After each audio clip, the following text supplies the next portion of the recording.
kapatıyorsun sen. O saatin oradaki bana çıktı. O zaman kapatsınlar. Saatin orada bana var.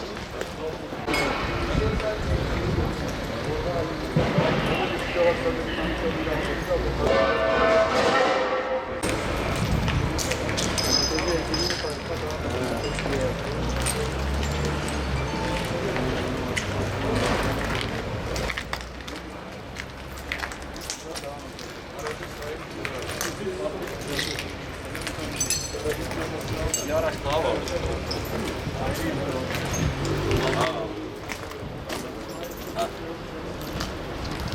Öbür tarafa geç istersen ya. Yayında değil. Kayıtta ama yayında. Parça düşmüş.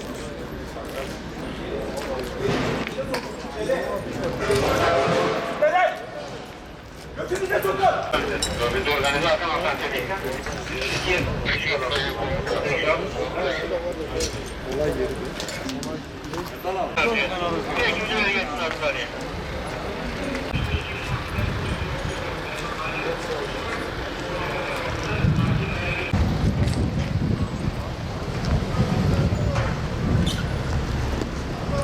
Alalım.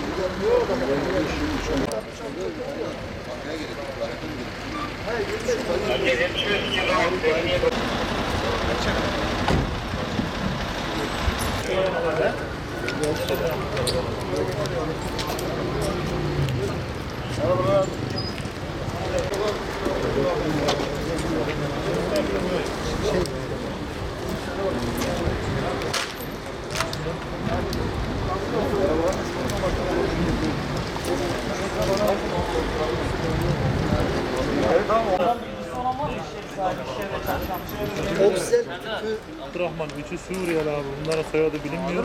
Hüseyin Çınaroğlu da bunun yani merkez tamam dedi çıktık yayından net görüntü geçeriz zaten. Bir gün önceden söyle.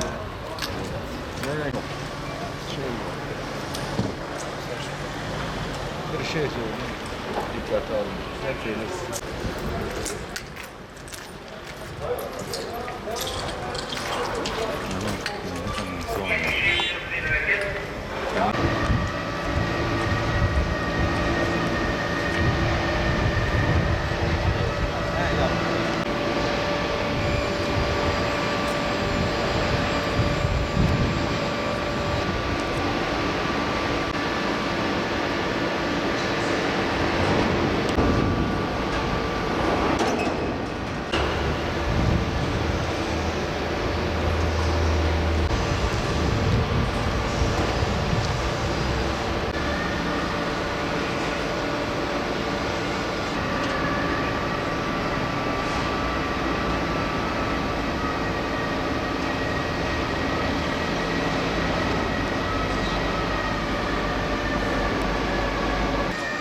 Bunlardan aldığı darbe mi?